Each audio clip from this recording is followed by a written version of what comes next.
to hit record to the cloud. We record now. We go to gallery view.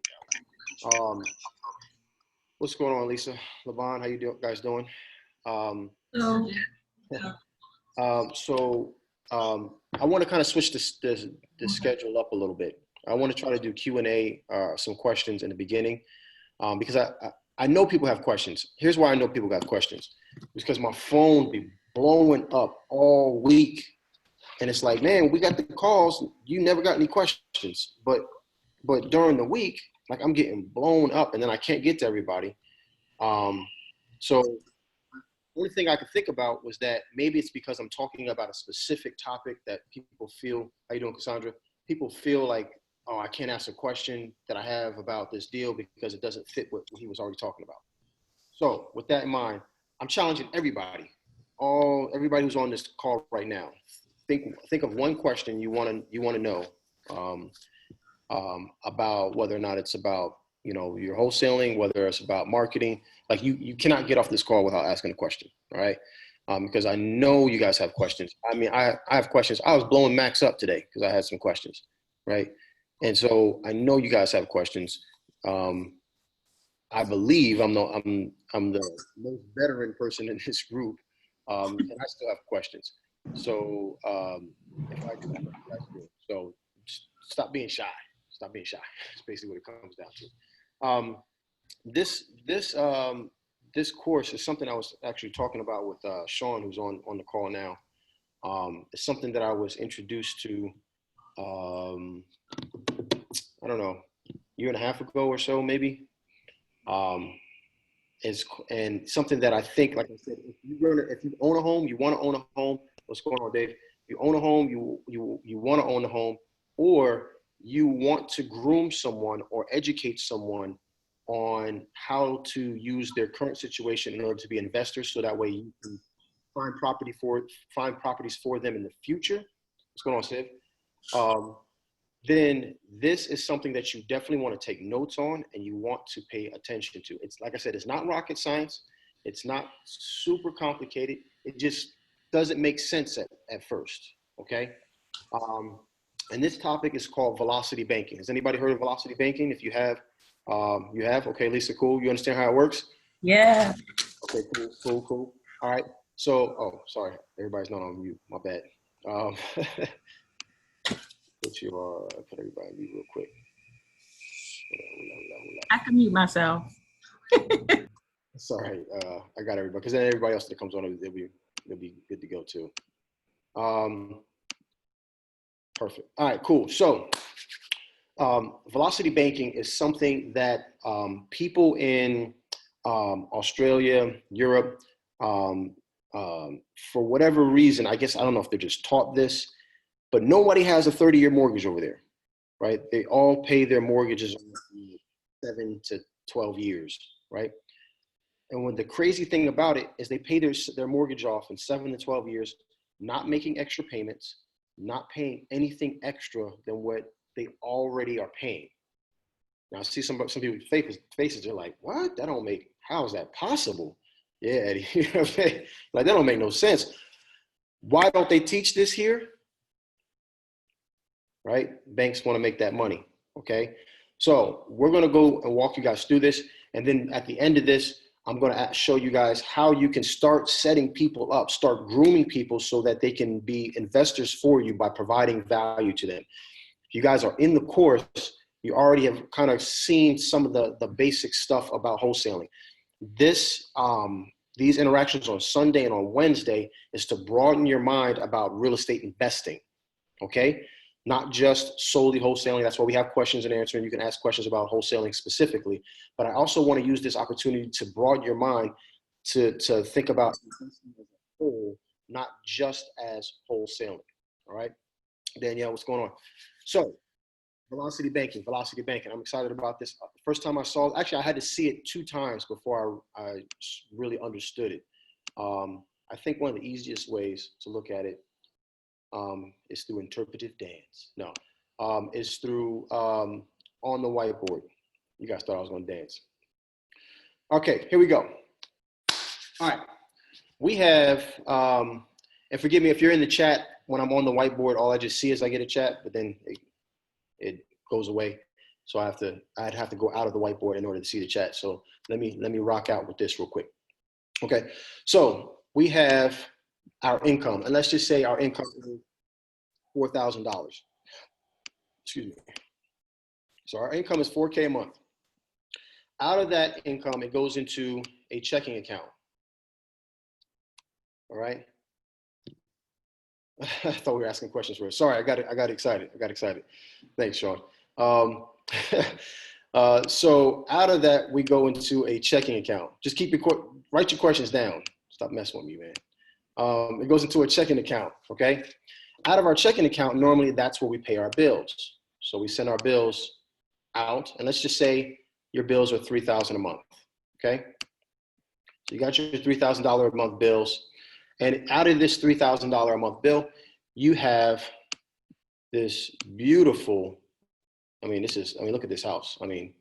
This is a beautiful house. Look at that gable roof, right? Because we all know what a gable roof is. It's just an up and over joint, right? Got a little chimney. That's where, I don't know, whoever comes down it, right? We got a little door. We got this beautiful house, and we're running this house. We bought this house for, let's just say, $300K, okay? Now, this $3,000 is not all for our mortgage, right? This is right here, bills, which includes our mortgage, right? So we're good stewards, and we're paying all our bills. We got $4,000 coming in. We got $3,000 going out in bills. That includes our mortgage and everything. And we got $1,000 left over for, fun to do whatever we do. Not a lot, but something left over, okay?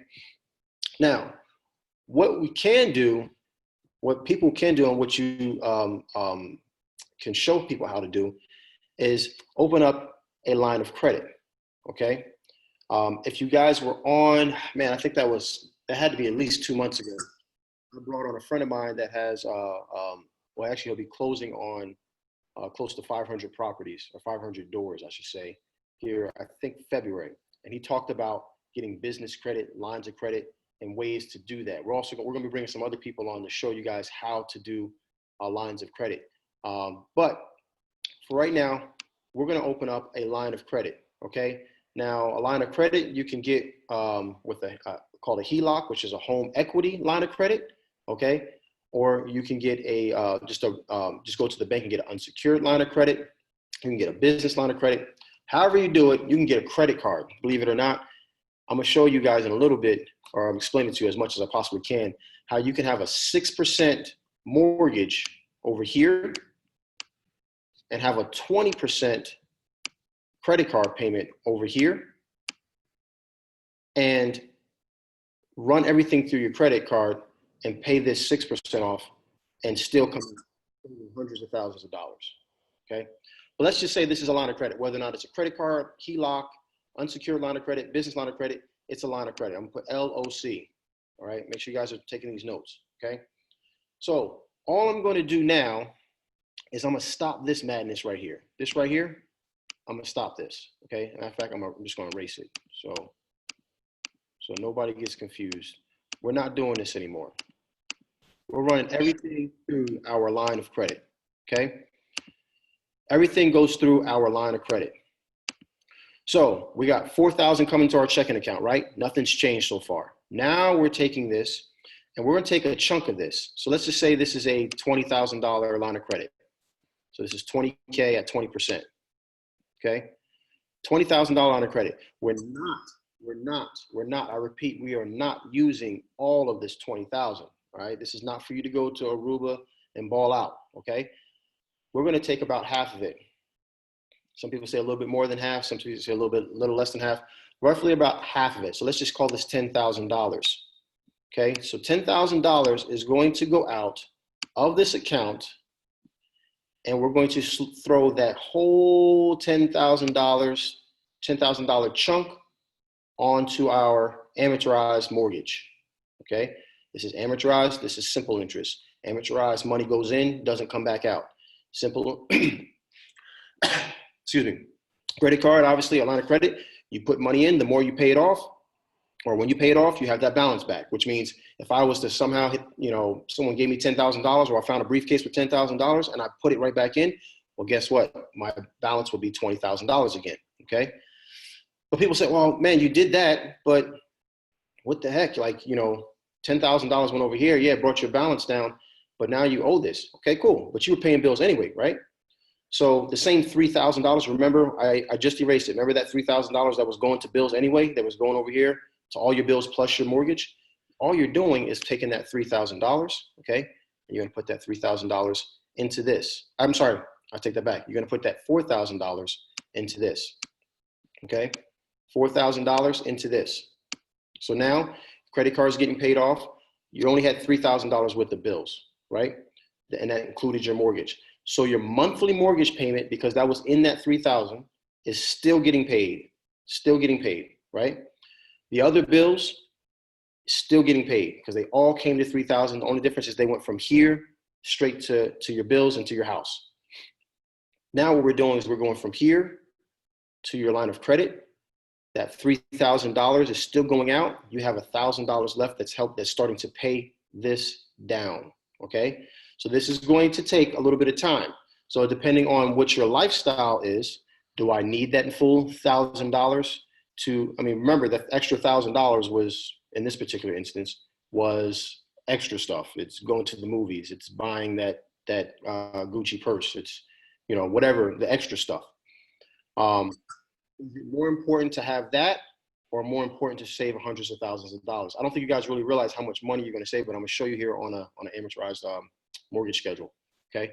So I take that extra $1,000 that I was just blowing, that I was spending on other stuff because I didn't need that, right? That was extra income that I wasn't using. I'm putting that $1,000 and I'm paying this down. I'm paying this chunk down, okay? So I do that for 7 months, all right? If I'm doing this for 6 to 7 months, once, that's not gonna bring this $10,000 month all the way down, but once I do that, I'll be probably sitting around with interest.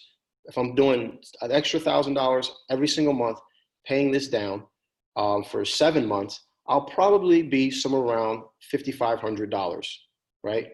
If I did $1,000, if there was zero interest, if I did $1,000 back onto this credit card to pay this $10,000 down, if there was zero interest, obviously I'd put $6,000 down. Did I confuse anybody? Everybody's good with that? Everybody understands that, right?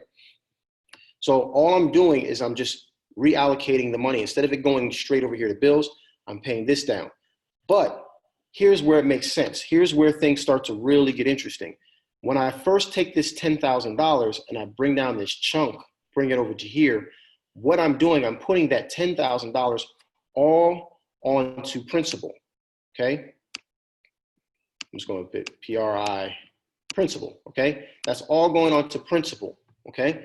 So that means in month one, if I did this in the very first month, on month one, my mortgage went from $300,000 to a little less than $290,000 because I'm also still making my monthly payment, which at 6%, you're probably only like $300 is going to your actual principal. I'm gonna show you that on the chart. All right, so let me show you guys this real quick. Let's do the share joint. And we are going to, all right, everybody see this, right? So January 19th, we open up, we have a balance of pretty much $300,000. If you follow, all right, no, let me not do that. Your interest, actually says it right here, your payments would be like $17.99, right? So $17.99. So you're paying $17.99 every single month, $1,799 on this $300,000 mortgage.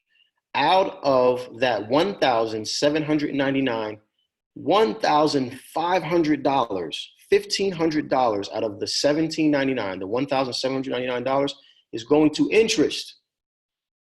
$1,500 is going to interest. The other remaining amount of $299, that's the only thing that's going to your balance. So your actual $300,000 balance is only going to go down by $299. Okay, we started off with 300. minus you made your first payment. You thinking you feeling good. You just, man, I just sent over almost $1,800. But really, in all reality, when you look up, if you had to pay off your mortgage the very next month, you'd still owe $299,701. Okay.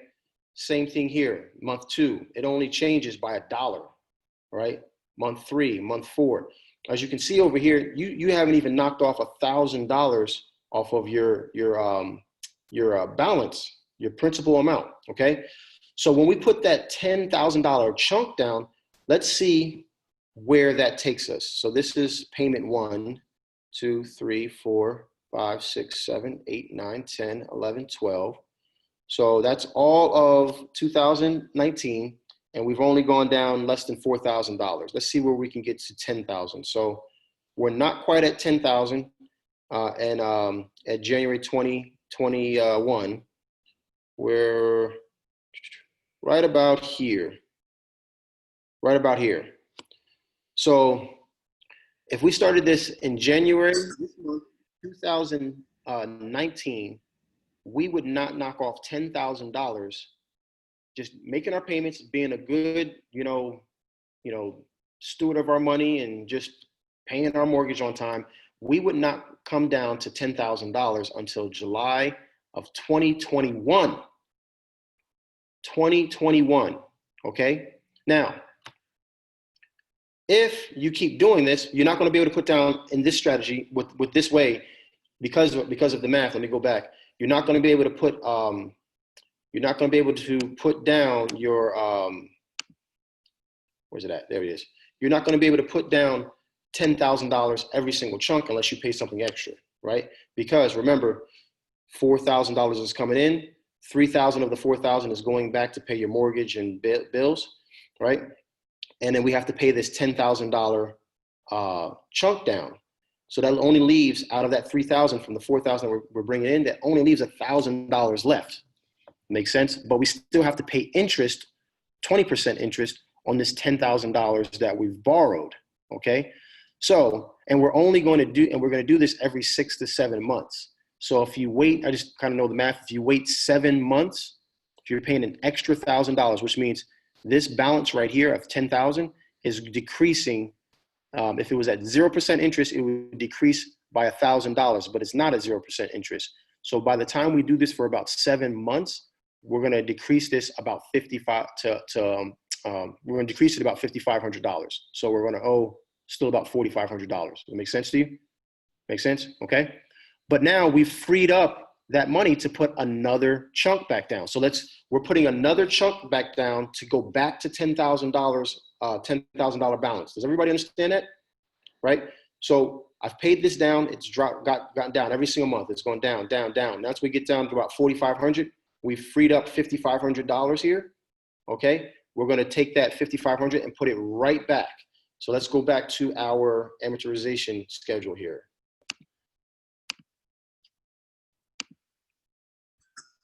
Going back to the amortization schedule. So we left off here. We left off in July of 2021. And now we're going to put down another $5,500. Let's call it $6,000. Let's say you can scratch up 1 month an extra $500 and you can put down $6,000. So let's see when this decreases by $6,000 again. Okay. So we're at 290.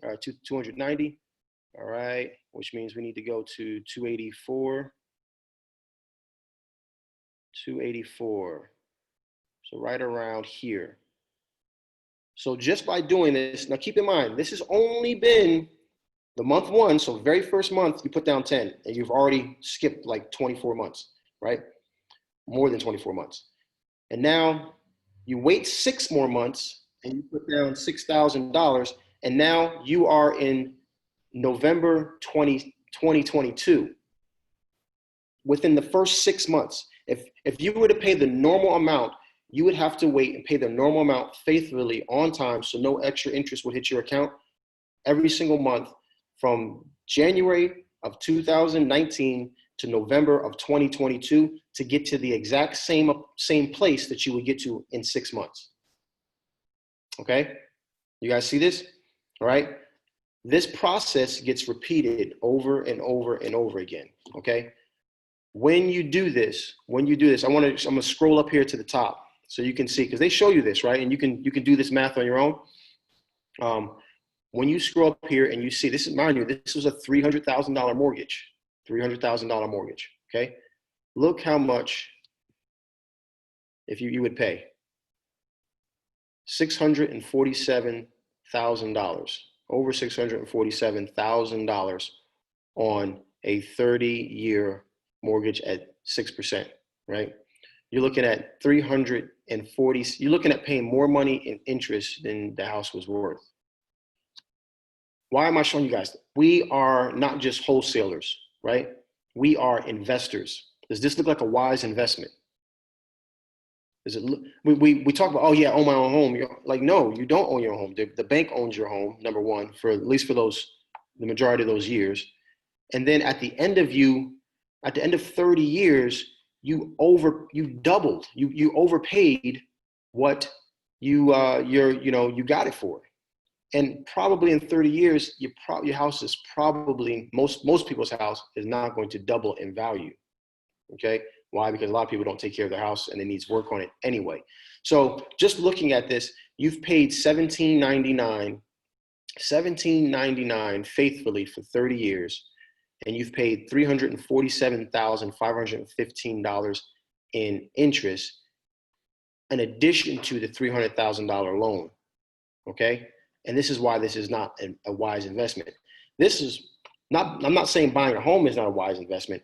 I'm saying doing it this way is not a wise investment. Using the strategy called velocity banking, you can pay the exact same amount. As you saw before, you're not paying any extra out of your pocket.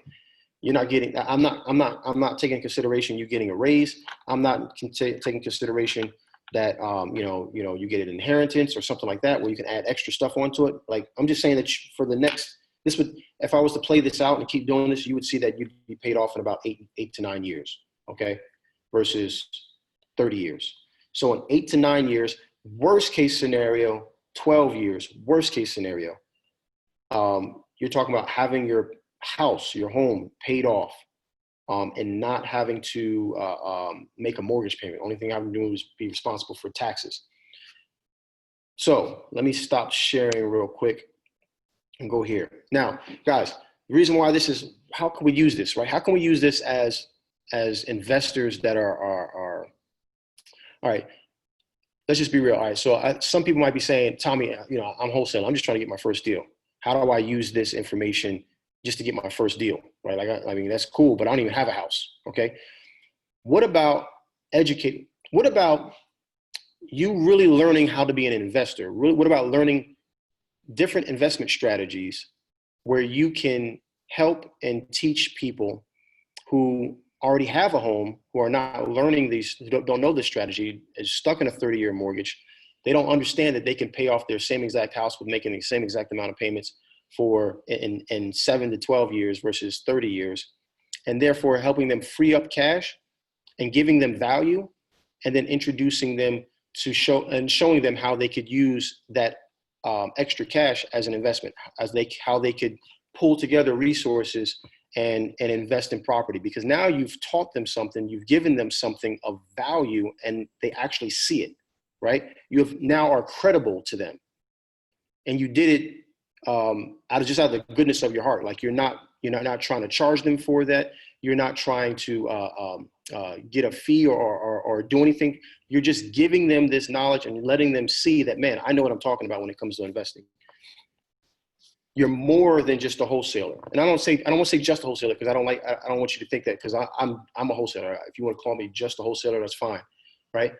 But I also want to make sure that I know different real estate strategies. I want to know, like, I got into a lease option that I'm turning into my Airbnb for $5,500, but I didn't just do a lease option because I know that most lease options, they go through that process 3, 4, 5 times before anyone actually exercises their option. Why? Because it's really probably not the best deal sometimes in the beginning. But because I know other strategies, I locked in and I captured all of the equity. All of the equity that the homeowner who lived in the house paid for is now mine. How do I do that? Because I'm more than just wholesaling. I'm more than just putting out bandit signs, right? And so these are things that I want to teach you guys, because you could go through the course. Has anybody seen, like, the course hasn't changed, right? Right? There's some things that we talk about here on the call, but the course is the course. Putting out bandit signs is putting out bandit signs. Driving for dollars is driving for dollars. It is consistency whether or not you get those deals or not. But those things are I mean, people have been doing that for years, for decades, right? How do I get into the next stratosphere? How do I get into a room where I can explain myself in front of people who are doing millions of dollars worth of deals, and know what I'm talking about? How do I gain their trust? Why do I have people calling me from different states that want to do deals in North Carolina and Arizona? Like, this is the value that you guys can bring from learning some of these principles. So try not to think, in this particular case, I say it sometimes to think linear, but in this particular case, try not to think so linear that wholesaling, that's all. You need to learn the basics. Obviously, you need to learn. Obviously, everybody wants to get a good deal because you want to, put some money in your pocket. But also be aware that there are other things that you can learn simultaneously. Once you learn how to put on a bandit sign, I think you can pass that module up. You don't need to go back. It's pretty straightforward. All right. So, do we have any questions? Any questions about this? Yeah, I got a question for you, Tommy. Yes. So my question is, it seems to me that you're explaining the HELOC loan, right? Or the HELOC home equity line of credit to be used. But what other vehicles of line of credit would still allow me to pay my monthly expenses, but also be able to take advantage of a strategy like this without using the home equity line of credit? Yeah. So, like I said, you can use a HELOC. You can get a business line of credit. Like, I don't think you were on that call a couple months ago. Some people were, where I had my fraternity brother Don, who was. I always tell that story how that was the guy that told me when I messed up on my first flip and I lost $10,000. He's the one that told me to get back into it. And Don from the gym, right? Yeah. So Don came on here and walked us through how to get business line of credits, how to do that step by step, right? So that's one way of doing it. Credit cards. Everybody's scared of credit cards, right? But you could use your credit card to do the exact same stuff, right? To pay these loans if the balance is big enough to do it, right? Really, what you need something that you can leverage that's large enough to cover your bills, which includes that mortgage, right? And then all the other bills. Instead of your paycheck going into your checking account and then straight to your bills, it goes from your paycheck to your checking account over to whatever that line of credit is, whatever that vehicle is, whether it's a HELOC, a credit line, a business line, a credit card, whatever that vehicle is, and then take that money over to your other bills, okay? Because it allows you to chunk these things. It allows you to chunk them. You understand? Because I promise you. No, I get it. I was just under the impression that this only could be used with only a HELOC? Yeah. So I was just thinking of what other options were out there that I could use to apply something like this. Yeah. No, you can use it with any line of credit that's large enough to handle your bills and still allow you to chunk on it. Okay, that makes sense. All right, thanks. Cool. Hey, here's another thing, right? How many people here know someone who has a pension, right? Or a 401k, right? Or an IRA, right?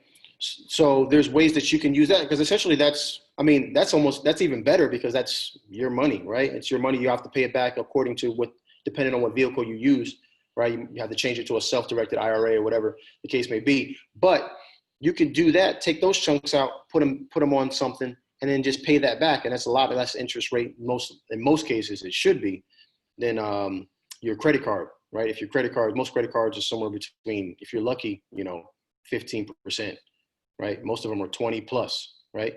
So I know for some helping my mother with it for her, and she's a teacher. Does she have a pension? I think she has a pension.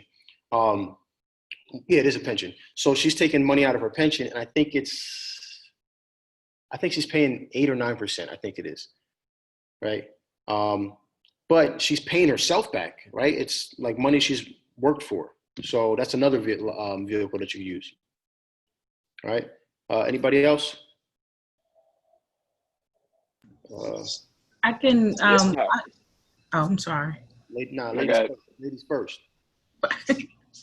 Thank you. I was just going to piggyback off of what you said. I was late to the party. I mean, I've owned my own home. I don't know. I bought my first house years ago in my 20s, but I had no idea about velocity thinking. But I learned maybe like 6 months ago, and I've been doing exactly what you're saying. I was able to get a HELOC just because I had equity in my current home.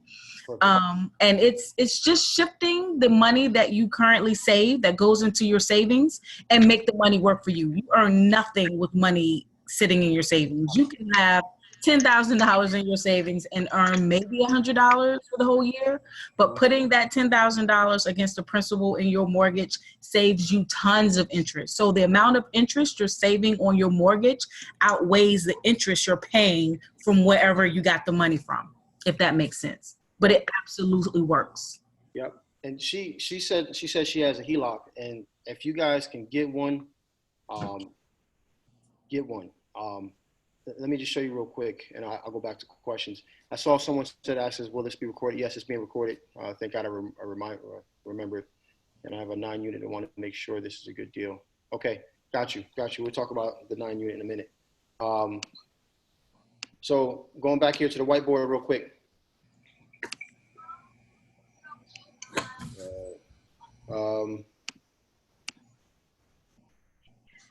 I guess I just clear all this out. All right, cool. So she has a line of credit. Let's just say this is exactly how the best way of looking at it, right? Let's say you have a $50,000 line of credit. Okay. Here's what I like about HELOCs. Okay. And it's home equity. Let me just abbreviate it. Home equity line of credit. Okay. So let's say you have $50,000, a $50,000 HELOC, and then on this side, in this corner, you have a $50,000. Can you put yourself on mute, please, again? Please. And then you have a refi.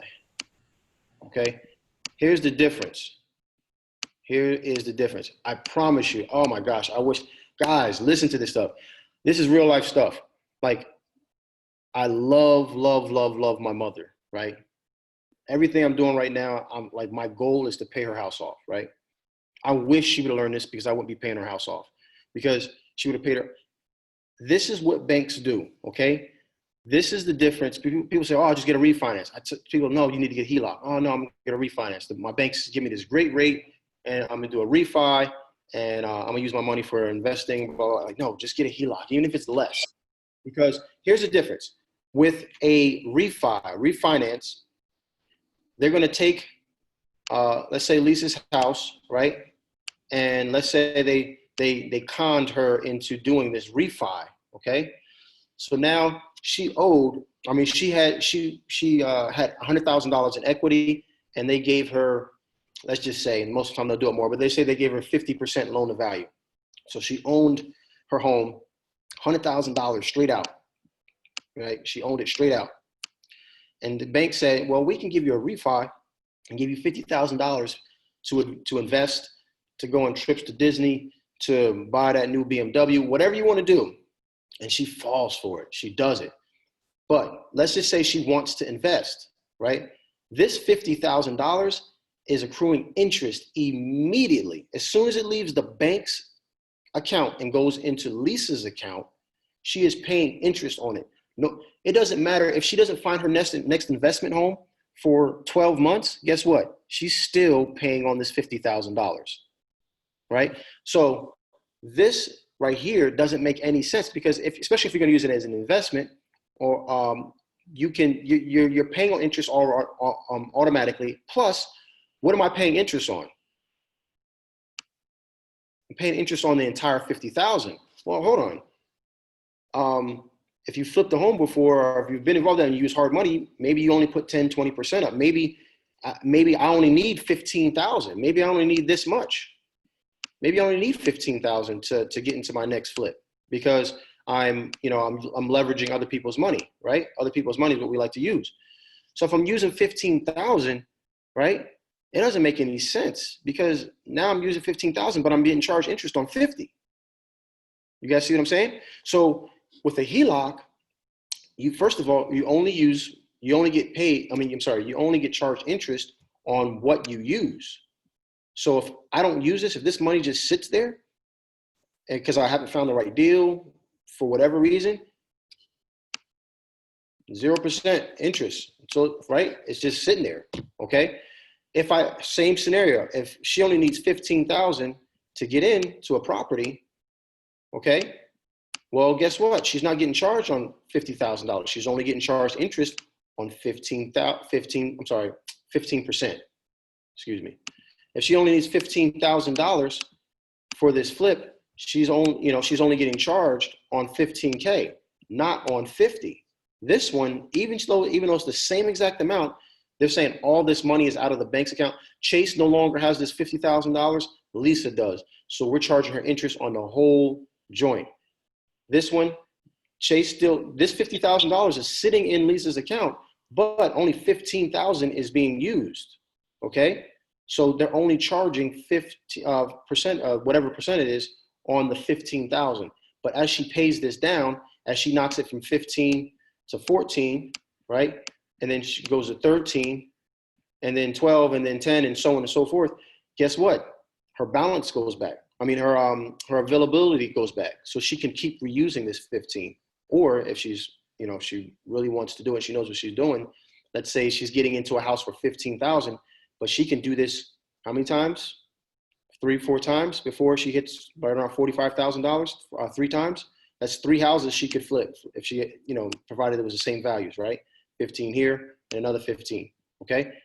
So now, instead of being able to flip one home, she's able to put herself in a position where she can flip multiple homes, right? With the same HELOC. You could do that over here, but guess what? You're paying interest on that, and then you're paying interest on your hard money lender. So you're really getting hit, okay? So this is why understanding this principle, understanding HELOCs, line of credits, velocity banking, these other real estate strategies, this is why this stuff is so powerful. Number one, if you understand it, again, just like we were talking about last week on the 1031 exchanges, you can include yourself into conversations that the other wholesalers, I guarantee you, are not getting into. And it just makes you look like it makes you a better investor. It makes you a better investor because now you can do things and talk about things and formulate strategies that other people can't. I was talking with someone today about a strategy about using these rentals, right? I was showing a guy named Brandon how we're using these rentals, these for Airbnb, like we talked about a couple weeks ago, right? But that's not wholesaling.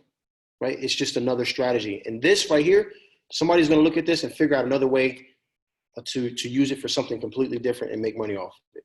So let's just keep exposing ourselves to new ideas. Let me stop sharing and go back to the full screen here. Anybody else got any questions? I got one. Yes, sir. Yeah, so I'm quite sure Chase, Bank of America, and all these wouldn't offer this. So who would I actually go to start this process, like the HELOC or velocity banking? So it's a good question. You can go to, your normal bank. A lot of times the smaller banks, like the local banks, will give you, are a little bit more favorable. They need to earn your business. Plus, a lot of times the person who makes the decision is the person that's in the office.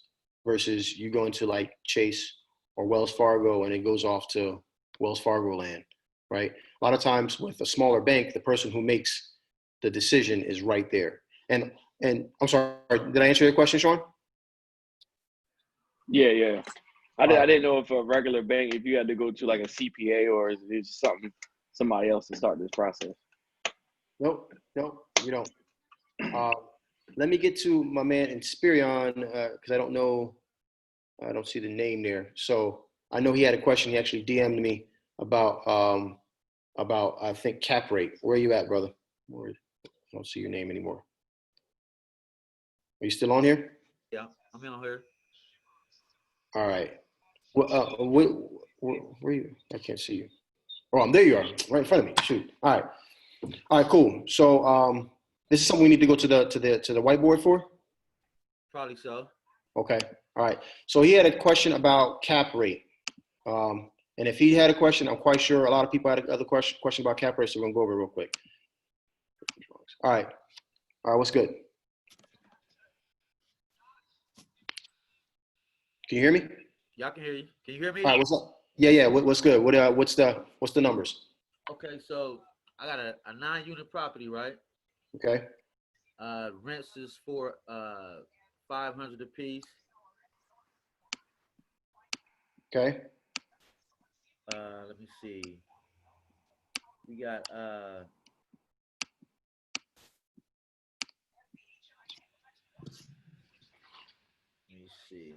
me see. Oh, the water is like 4K. so I'm sorry, the water bill is 4K? Yeah, the water bill is 4K annually.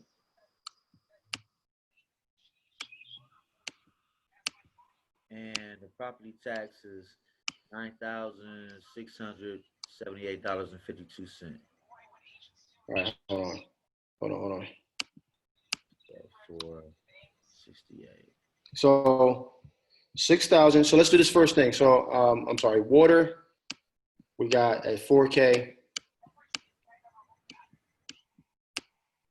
And what is our, you said property taxes or what? Okay, so we got property tax at $9,678.52. I'm just call it 9,700. Okay, now scratch the water. I gotta give you these other figures for the water. I read that wrong. I'm sorry. So water and sewer information quarterly is $1,000 for a few of them, and then the other two is $2,800 quarterly. So let me see, 2,800 quarterly. 2,800 quarterly and 1,000 quarterly.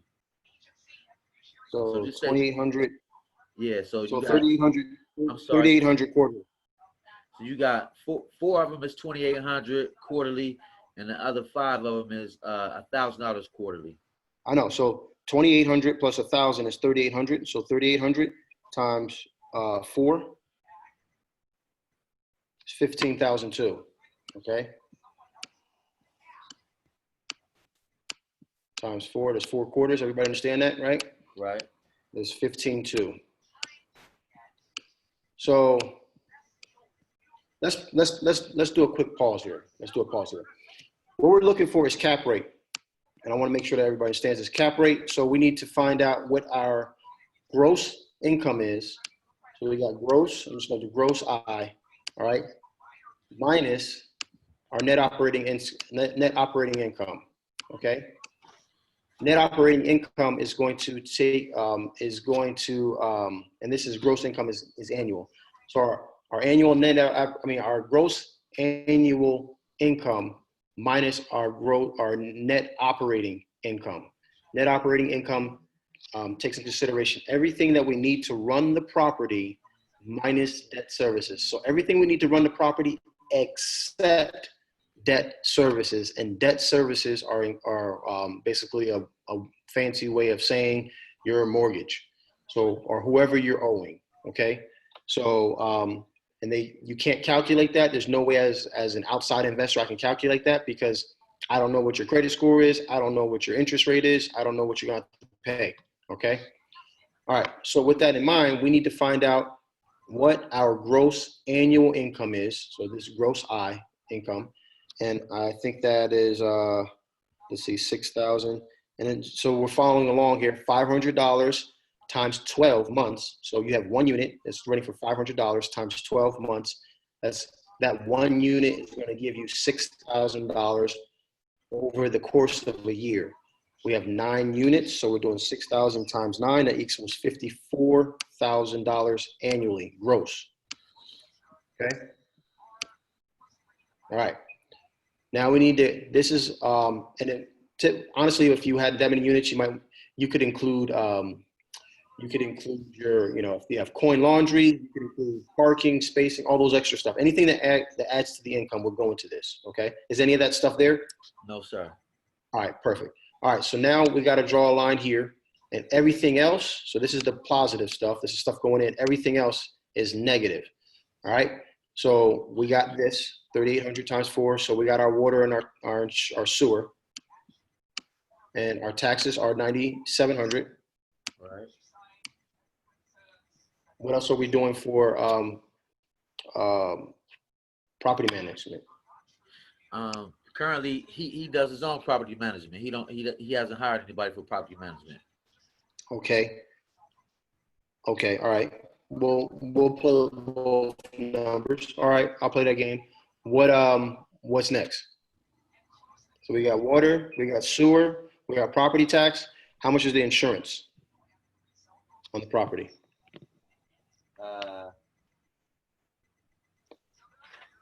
One second. What is insurance?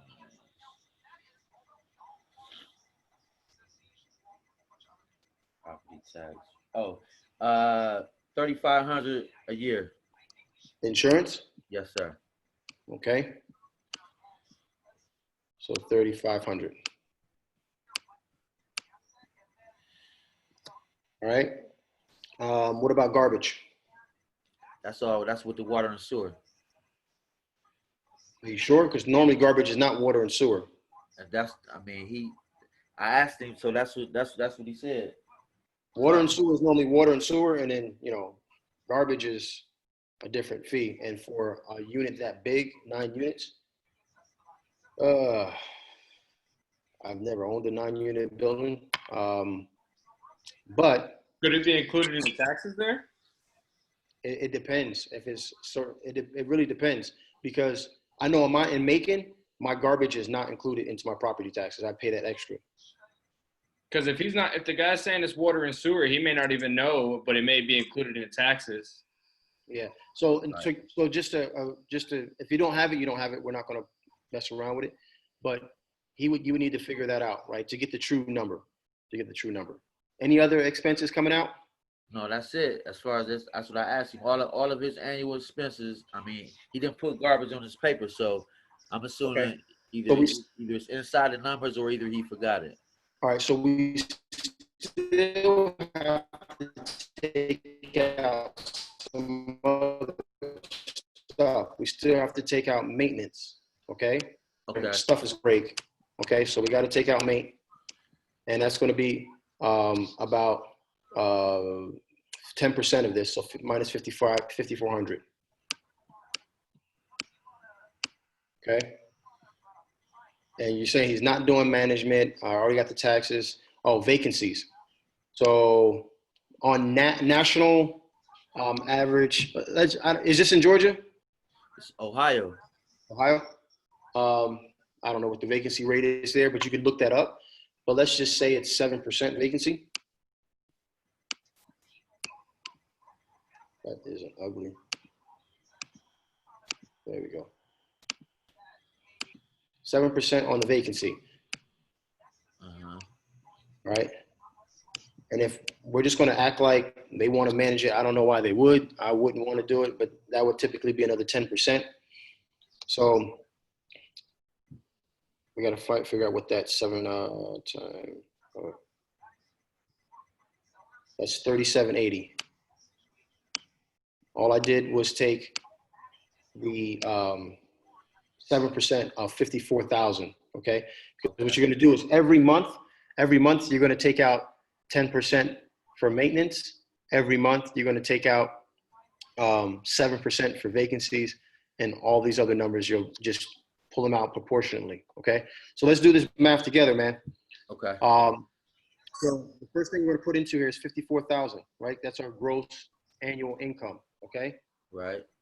Then we're going to subtract that water sewer, which is 15,200. What do you have there? So you got 5,200. What do you have left? 38,800, right? Minus the next thing on our list, which is property taxes, which is 9,700. Right? We're at 29,100. Minus our insurance, which is 3,500. All right? We're at 25,600. Minus maintenance, 5,400. we're at 2,200 minus vacancies, which is 3,780. 16,420, and I actually forgot one thing that they should take out if they're a wise investor, which is called Capex, or capital expenditures. Okay. Capex is normally about 10% as well. 10% of this number up here. So another 5,400. Now, keep in mind, that brings it down to 1,102. All right. So we're gonna have 1,102 at the end of the year. Now, if you don't have to spend, like, let's say this year we don't have a lot of maintenance issues, so we don't need to replace a whole bunch of hot water heaters. Well, this money is still sitting here, right? Right. Let's say you don't have a lot of vacancies. This money's just sitting here, but eventually you will have vacancies, and you're going to want to be able to pull from this to cover those vacancies, right? Because you're going to have a mortgage on this. Most people are, right? So now once we have this, He owns it free and clear. oh, he owns it free and clear. All right, perfect. Yeah. Okay, perfect. But he wants to sell it, Yeah. right? So the person who's buying it is probably going to have debt services on it. So they're going to have a mortgage. So, so what's the price? Now we got to figure out what's the actual price. He asking between 4 and 5K, between 4 and 500K. All right, so that doesn't do us any good, because between 4 to 500, that's going to completely change the numbers, right? So now you know this number here. So this is what this person is going to put hypothetically in their pocket. Okay, this is annual gross income minus NOI, net operating income. Leaves $11,020 once you take out all these things. Okay, and then you're going to take this number and divide it into whatever the purchase price is. Okay, let's just say 500,000. So at 500, so we're going to take 11,020 divided by 500, which equals 0.02204, which you move the decimal place 1, 2, gives you a 2.2 cap, which also translates in pretty much every language on the face of the earth as horrible. Right? Right. It's just not, the numbers don't look good. He's actually losing money, or whoever buys that at that rate is losing the money, because inflation is about 3% a year.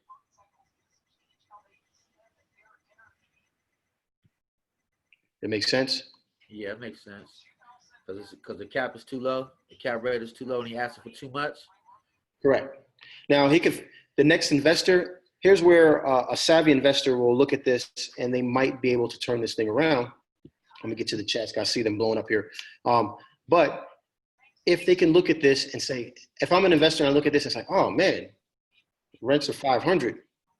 Man, with a little bit of extra work I could put into this thing, maybe I can get these rents to 750 or 700. Right? Maybe they haven't raised the rents in the last 10 years. Right now, at this point, they can go to 700, and the houses in that area is going for 300,000. So I'm quite sure it's worth way more than that 500,000. Yeah, I'm sure that. So if you can get this at 700 and get the price down, maybe that could be a deal. I'll have to look at it real quick. That's easy. 700 times 12 times 9 units. We're looking at 75,000, right? And then we just got to subtract all that stuff. So minus 15,200, minus 9,700, minus 3,500, minus 5,400, minus 37,800. Oops. 37,800.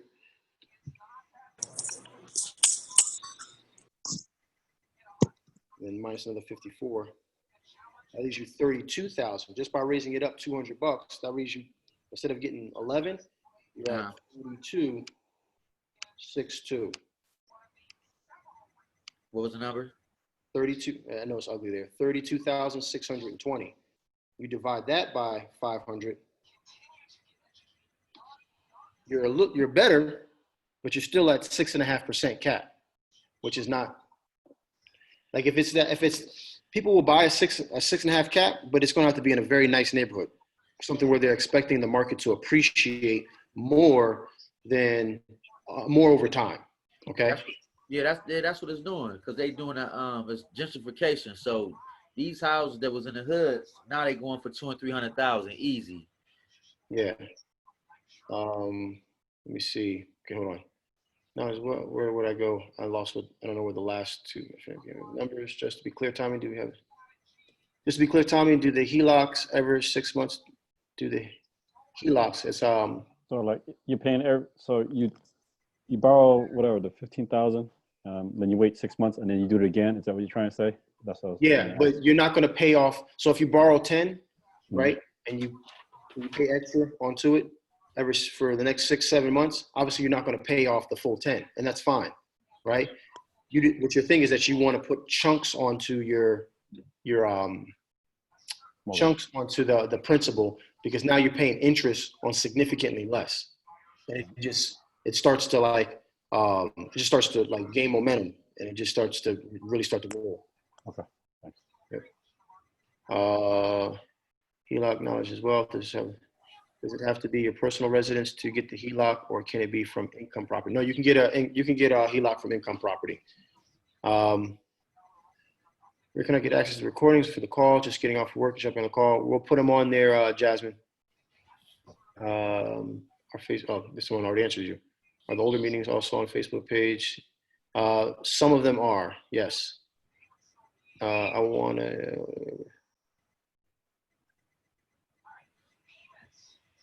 Please. Thank you again. The 1120 is the cash on cash return. Yes, correct. You'll hear people say that. What a good cap. Yes, 10%. If you find a cap rate, if you do this and don't fudge the numbers and you find a solid cap rate at 10%, you can find an investor that'll buy that. Because when you take out all those expenses and they're still making 10%, a smart investor is going to realize that's good, right? How did you get that? Siv, did you get the answers to that, or do I need to go over that again? The 0.2, you got that? Okay. Yeah, and you're right, Eddie. 12% cap rate, it's gonna fly. Like you will have no problem selling that.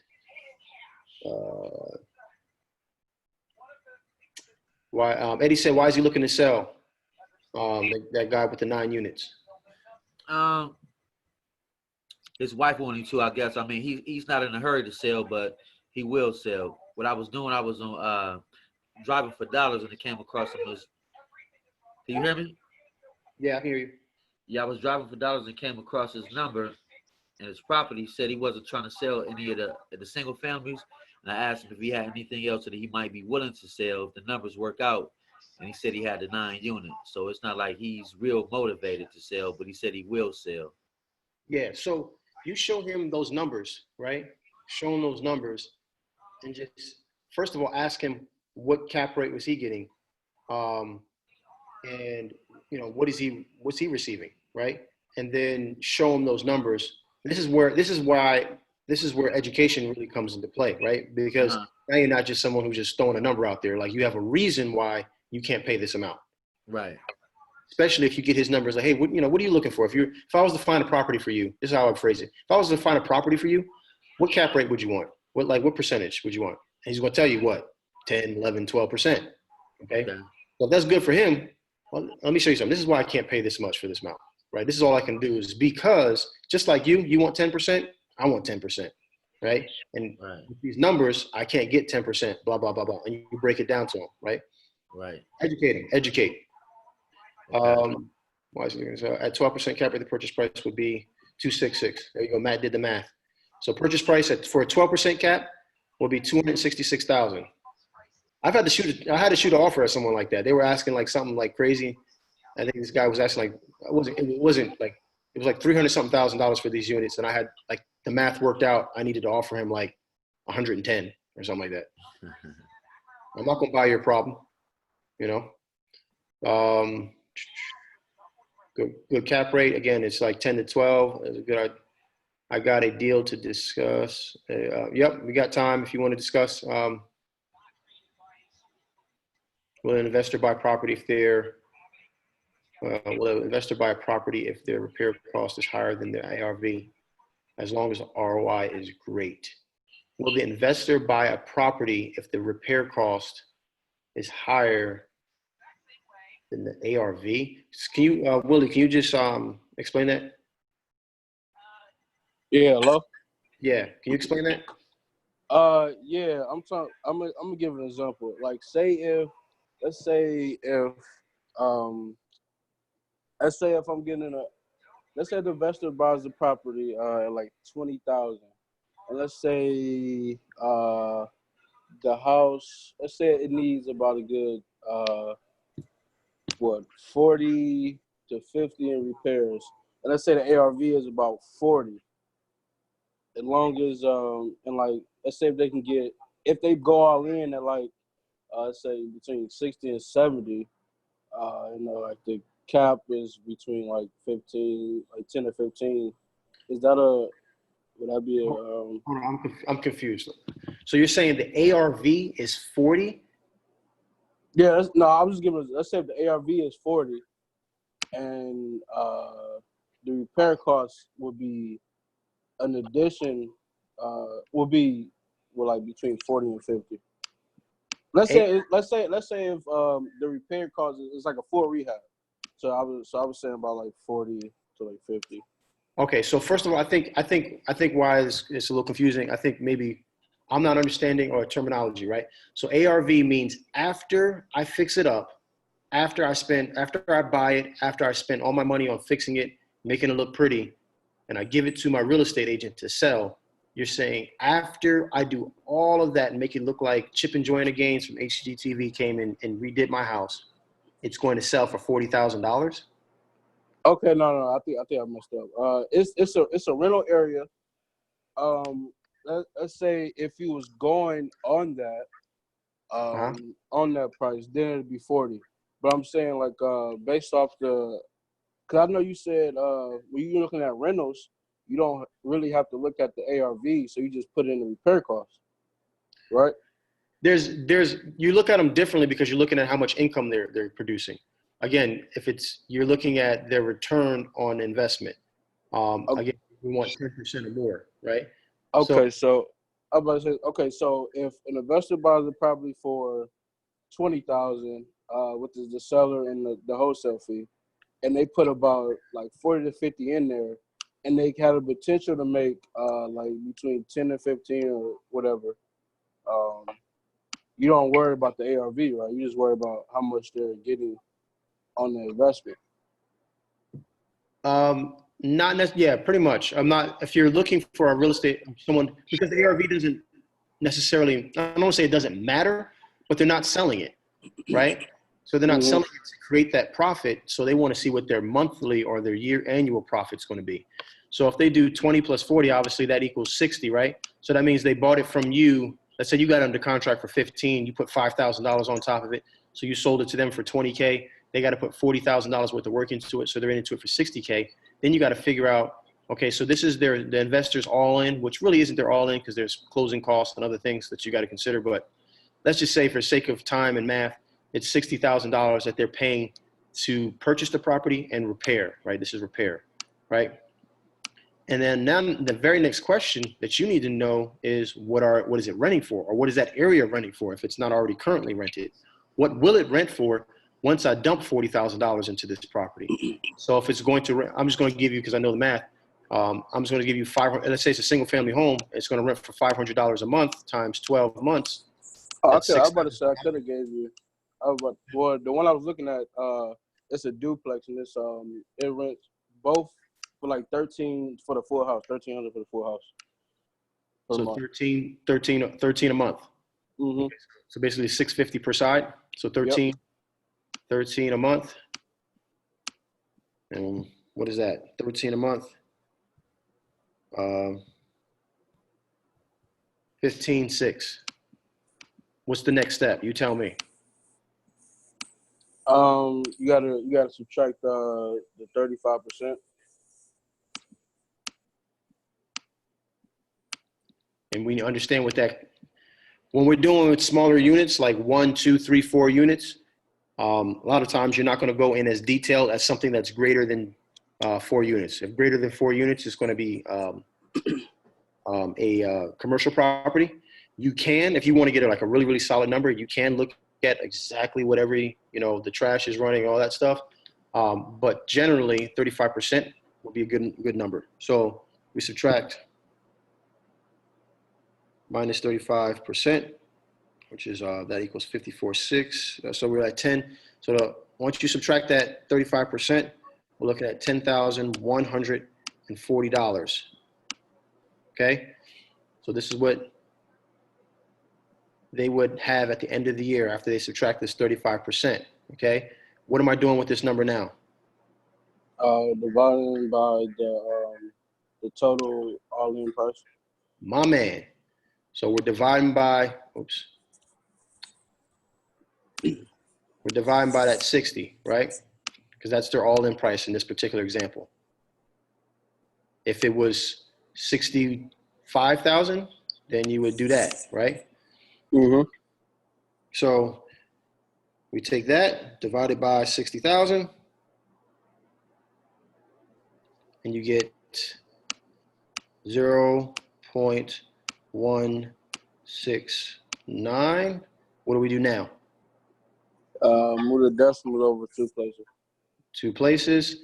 So we got 16.9%. Is that a good deal? Yeah.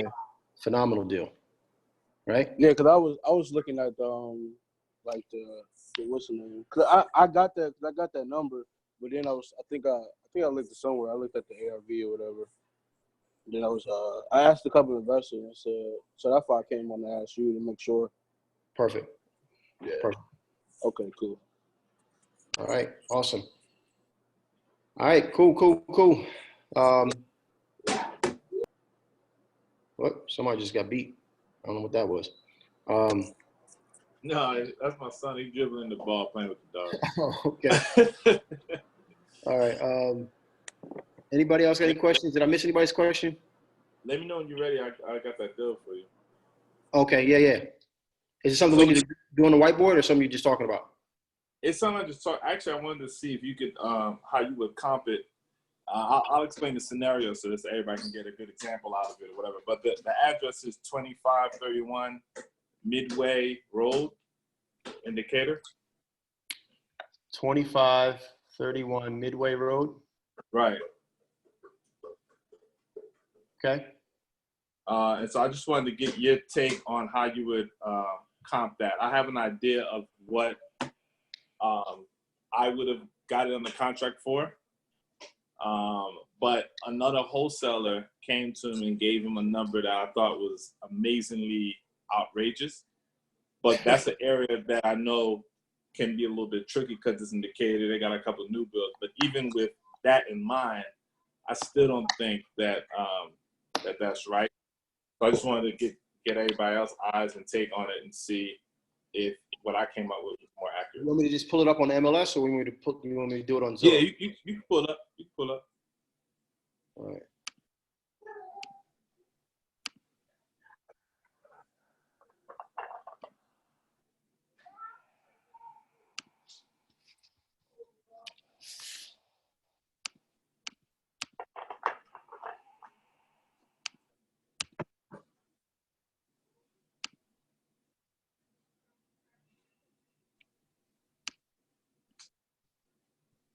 Yeah, this thing's always in the way.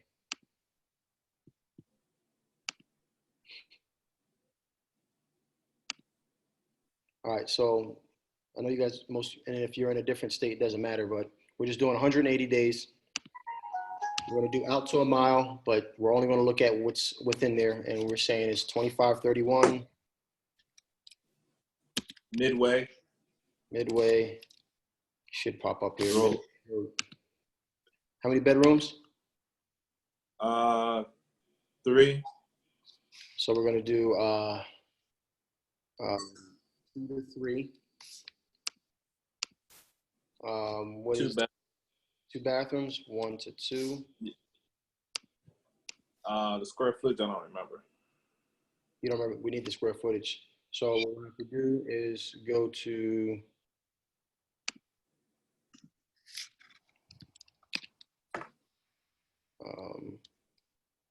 decab.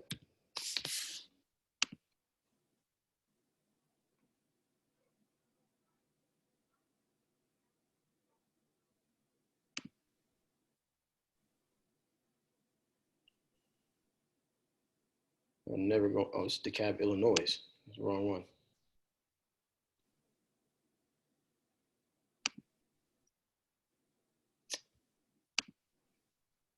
Is it on Zillow? I could probably. I'm never going to DeKalb. Yeah, it's on Zillow.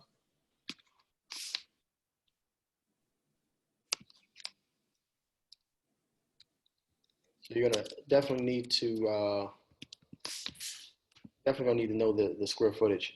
So it's 1760. So we're due from 1200 to do 2000.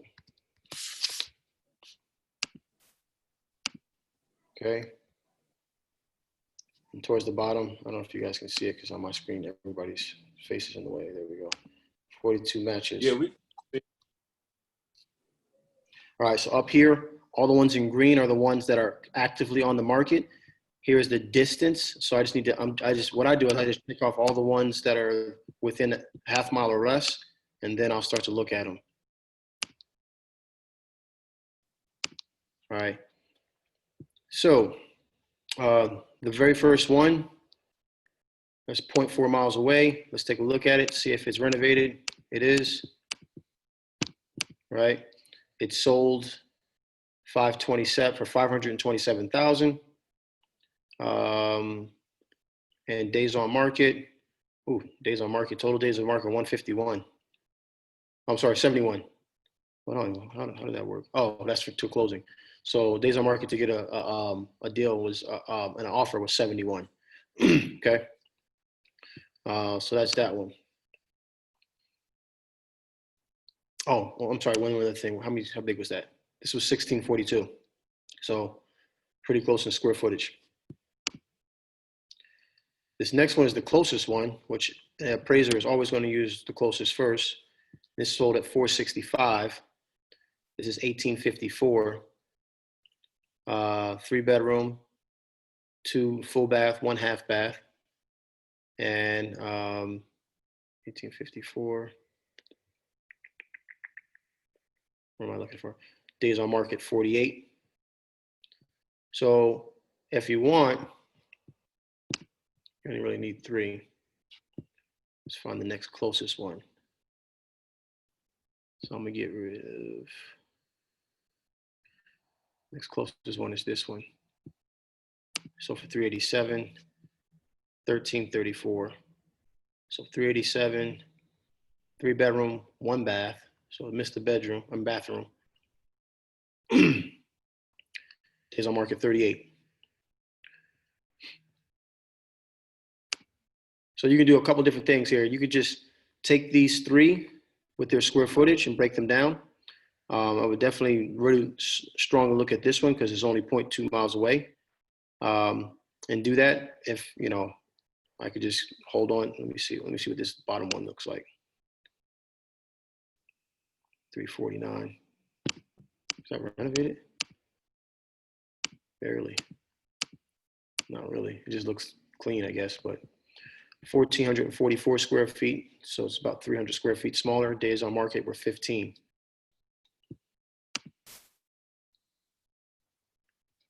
Go to page 2. Another one right here. I would use this one. That one's 0.2 miles away. Got a lot of home sales in that area. That's a good thing. And this one's 0.2 miles away. Let's see what this one looks like though.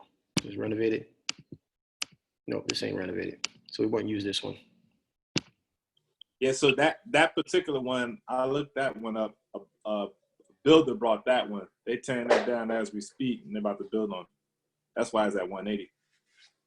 Let's see this one. This one's done. Kitchen's not redone, doesn't look like it. Oh, it is. Yeah. They shouldn't did that. That hurts my feelings. But yeah, so you get an idea. 350. I'm sorry, 340. This one is 1,204 square feet.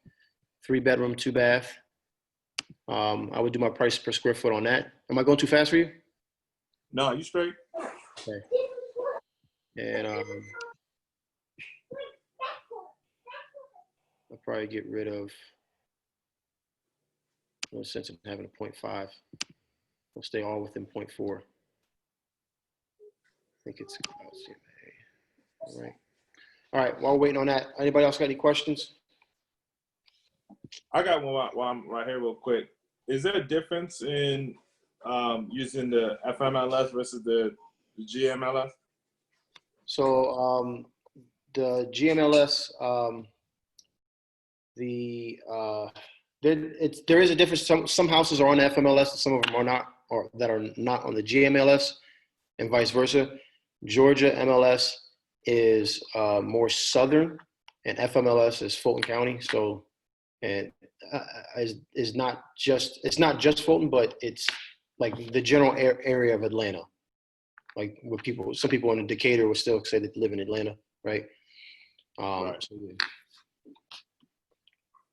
All right, cool. Any other questions? No, that was it. So you just clicked on the CMA and it automatically pulled it for you? Yep. So this is With the here. ones that you select?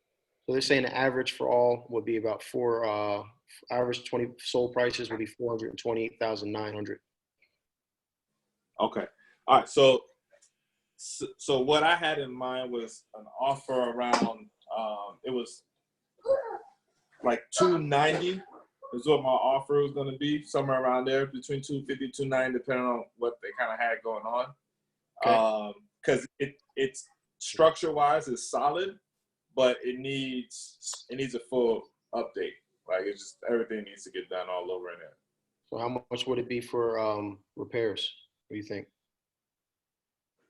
For a full gut, because it's that area too, I'd probably say maybe 90, Okay. just to be on the overside. So 290. So we're looking at you're saying, what would you say median price was 428? Is that what we said? Times Yeah. point. So that brings that 30% will bring it to 299.6. But it gets, I will tell you this, the higher end properties will, some investors are willing to bend a little bit, right?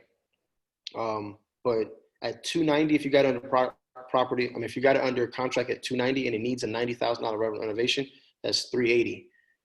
I don't think that they're going to bend that much, you know?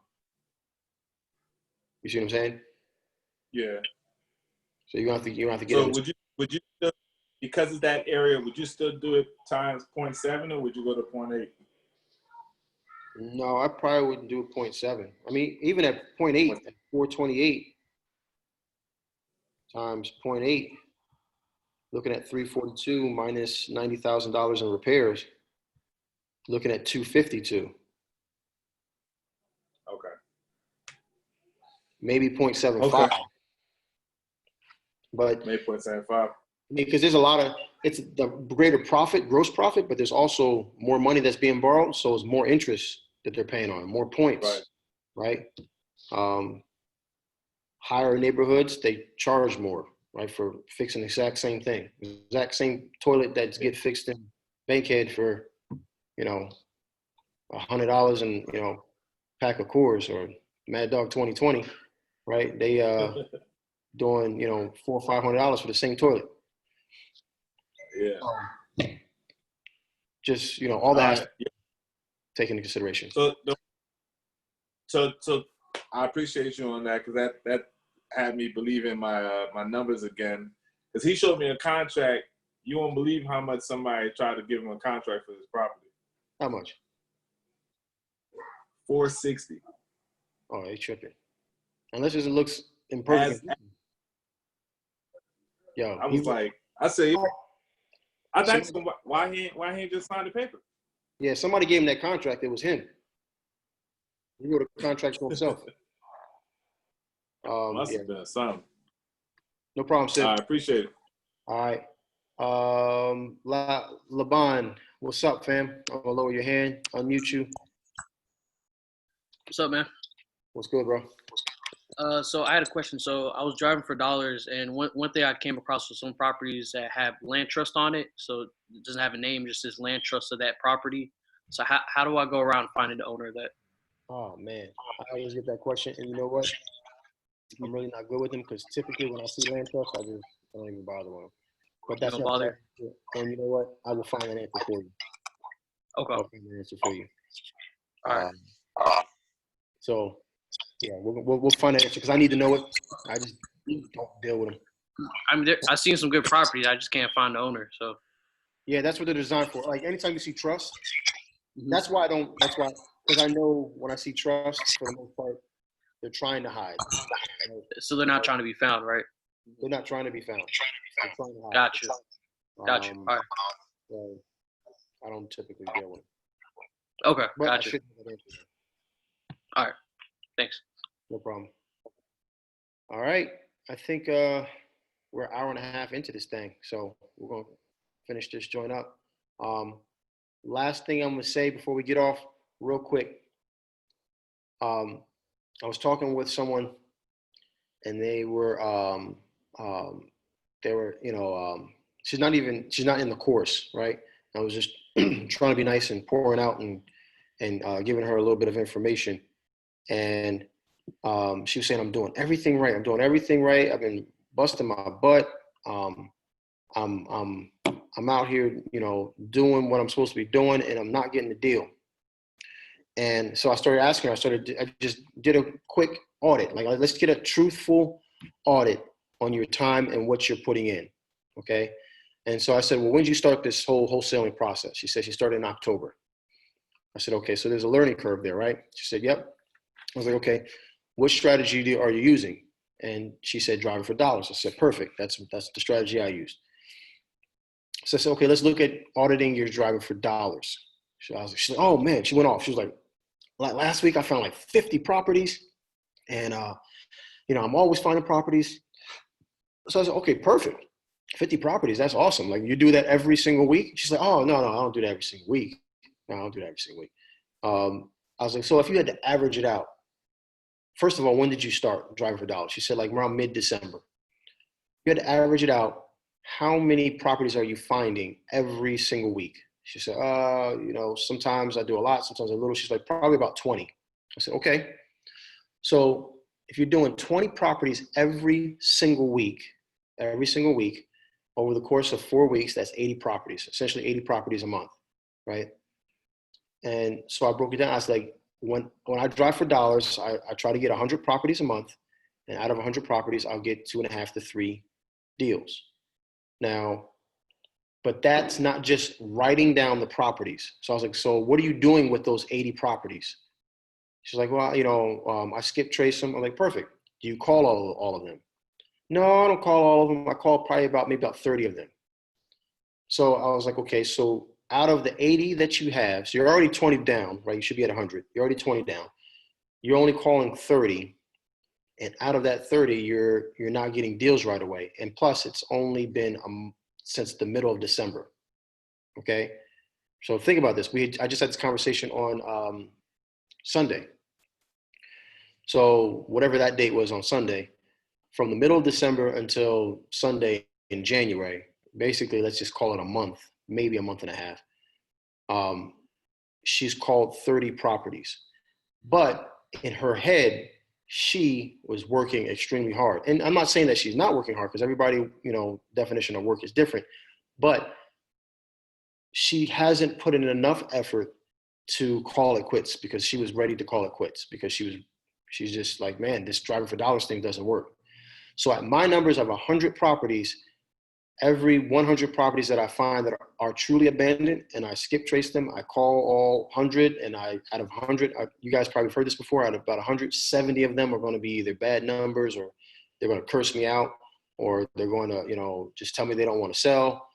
The 30 that are remaining, those 30 left, I'm gonna have about 20 of those people that want to sell, but they want to sell for retail. The remaining 10 are just, out of those 10, 7 of those are just not going to work out. The deals are just going to fall through. And I'll get 2.5 to 3 of those. Okay. So those are my numbers. So imagine now you're not even getting the 20. You're not even getting the 100 per month. And out of the ones that you're getting, you're only calling 30. So with that same exact math, it would take her about a little more than 3 months to do what I do in a month. But she's only been doing it for about a month and she wants the results, right? So I'm telling you guys this, tell you this. If you're not doing those numbers, if you're not finding 100 abandoned new properties every single month, it's only 25 a week.